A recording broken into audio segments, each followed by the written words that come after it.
بسم اللہ الرحمن الرحیم ان اللہ وملائکتہ یصلون علی النبی یا ایہا الذین آمنوا صلوا علیہ وسلموا تسلیما۔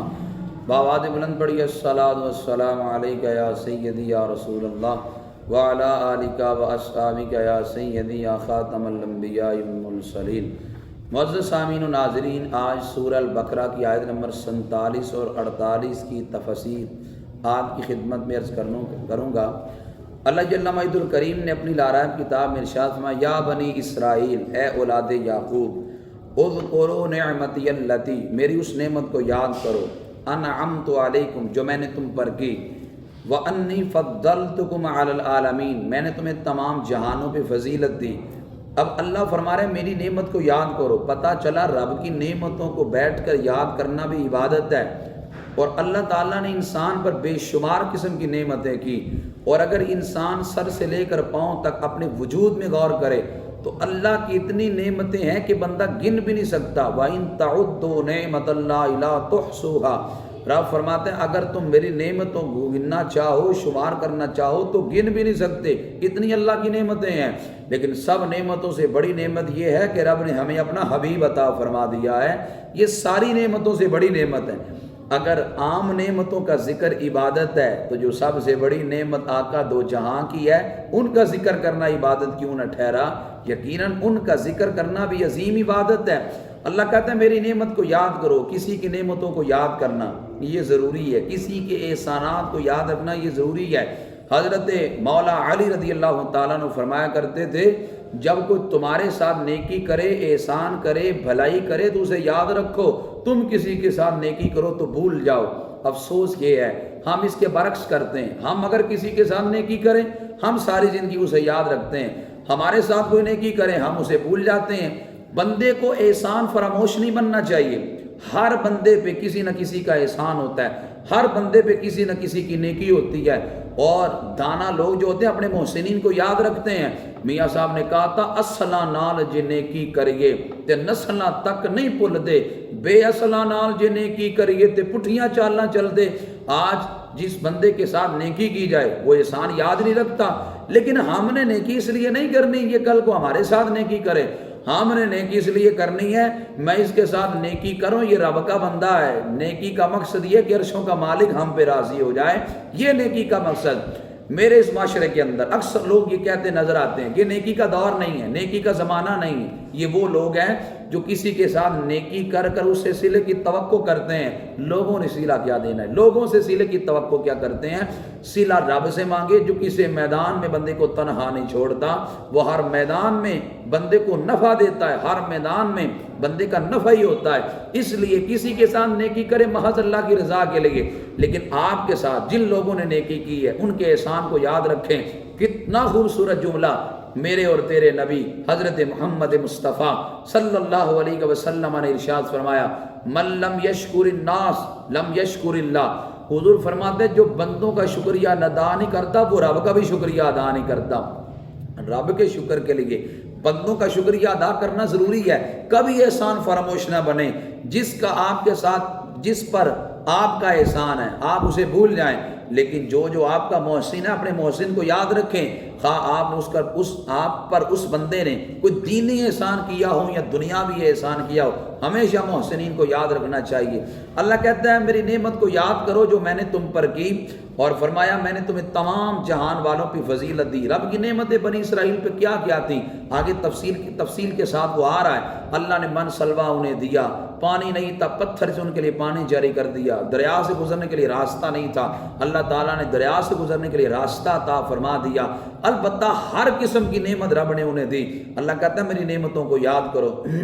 واتقوا یوما، اس دن سے ڈرو، لا تجزی نفس عن نفس، کوئی جان کسی جان کا بدلہ نہ ہو سکے گی، ولا يقبل منها شفاعہ، اور نہ کسی کی شفاعت قبول ہوگی، ولا يؤخذ منها عدل، نہ کچھ لے کر کسی کو چھوڑا جائے گا، ولا هم ينصرون، نہ ہی ان کی مدد کی جائے گی۔ اب یہاں پہ وہ لوگ جو بتوں کی آیتیں اللہ کے نبیوں پر اور اللہ کے ولیوں پر چسپاں کرتے ہیں، قدیم زمانہ سے ان کی یہ عادتیں جاریہ رہی، کہ وہ بتوں کی آیتیں نبیوں ولیوں پہ چسپا کرتے ہیں۔ میں اس کی یہاں پہ مثال بھی دینا چاہتا ہوں۔ اللہ فرماتا ہے وَلَا يُقْبَلُ مِنْهَا شَفَاعَةٌ، کوئی شفاعت قبول نہیں ہوگی۔ وہ کہتے جی دیکھو رب کا قرآن ہے، رب کہتا ہے کوئی شفاعت نہیں ہوگی، تم کہتے ہو نبی ولی شفاعت کریں گے، اب ہم تمہاری مانیں یا قرآن کی مانیں؟ میں نے کہا قرآن سارا ہدایت کے لیے ہے، ایک آیت کو پڑھ کر باقیوں کا انکار کر دینا کہاں کی دانائی ہے؟ رب فرماتا ہے دوسرے مقام پہ من ذا الذی یشفع عندہ الا باذنہ، کون ہے جو رب کے اذن کے بغیر شفاعت کرے؟ ہاں رب جسے جسے اذن دے گا وہ رب کی بارگاہ میں شفاعت کرے گا۔ اب پتہ چلا رب شفاعت کرے گا، یہاں تو انکار کیا جا رہا ہے کوئی شفاعت قبول نہیں ہوگی۔ اب یہ کافروں کے بارے میں ہے، تو یہی طریقہ واردات جو چلتا آ رہا ہے آج بھی وہی ہے کہ بتوں کی آیتیں، کافروں کی آیتیں اللہ کے ولیوں پر، اللہ کے نبیوں پر چسپاں کرنے کی جسارت کی جاتی ہے۔ میں صحیح مسلم سے اس پہ دلیل دینا چاہتا ہوں۔ صحیح مسلم میں ہے یزید الفقیر کہتے ہیں میرا عقیدہ خارجیوں جیسا بن گیا، میں خارجی بن گیا۔ فرماتے ہیں ہم اپنے وفد کے ساتھ تبلیغ کے سلسلے میں نکلے، راستے سے میں گزر رہے تھے تو ایک صحابی رسول مجمع میں کھڑے ہو کر صحابہ اور تابعین کو نبی علیہ الصلوۃ والسلام کے تذکرے سنا رہے تھے، خطاب فرما رہے تھے۔ خطاب کا موضوع تھا شفاعت مصطفیٰ صلی اللہ علیہ وسلم۔ حضرت یزید الفقیر کہتے ہیں میں وہاں پہ بیٹھ گیا، صحابی رسول خطاب کر رہے ہیں کہ قیامت کے دن حضور ہم گناہ گاروں کی شفاعت کریں گے۔ یزید الفقیر کہتے ہیں میں کھڑا ہو گیا، میں نے کہا جی آپ کی مانیں یا قرآن کی مانیں؟ آپ شفاعت کا اقرار کر رہے ہیں، قرآن شفاعت کا انکار کرتا ہے۔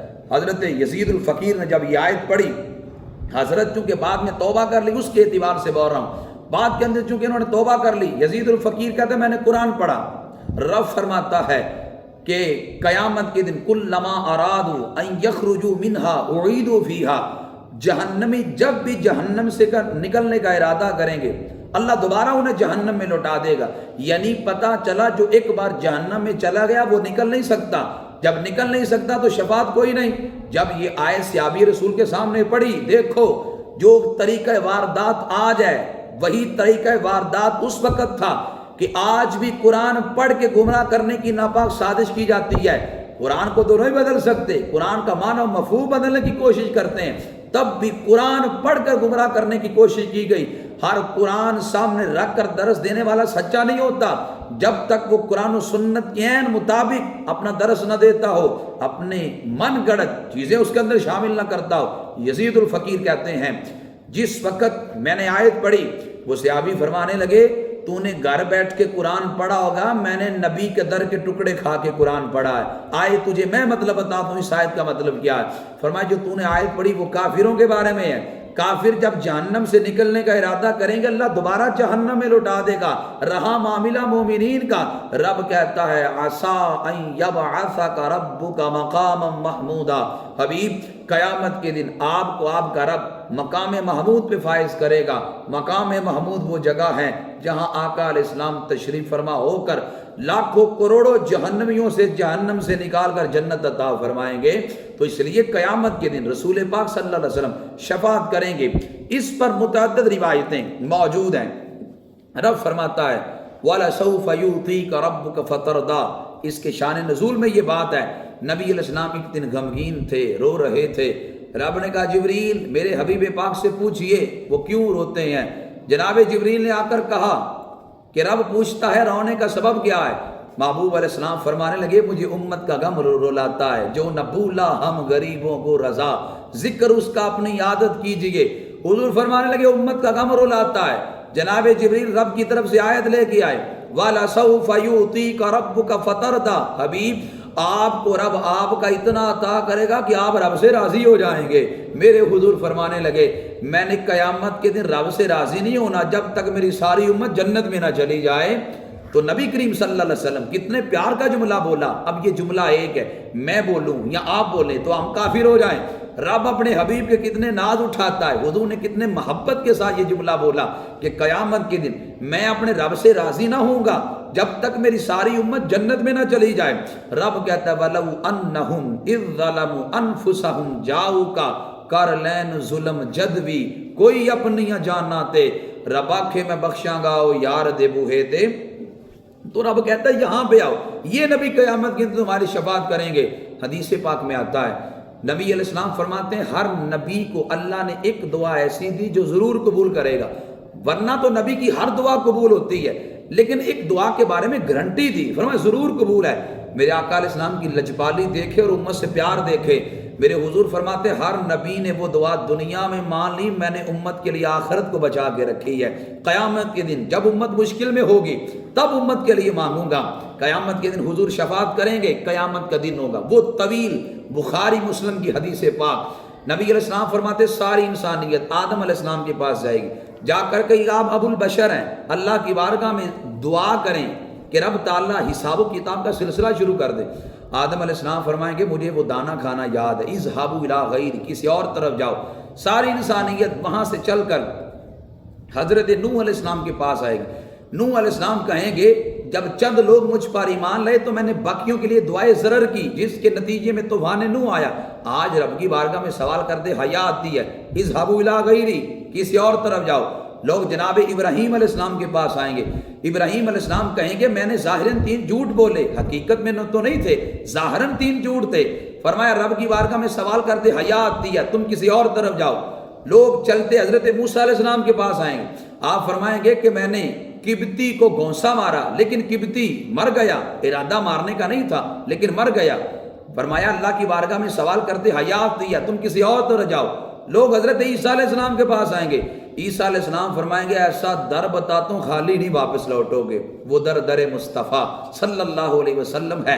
ساری انسانیت حضور کے پاس آئے گی، حضور رب کی بارگاہ میں اتنا طویل سجدہ کریں گے، رب کہے گا پیارے حبیب سر اٹھائیے مانگے دیا جائے گا، سوال کریں رب سوال کو پورا کرے گا۔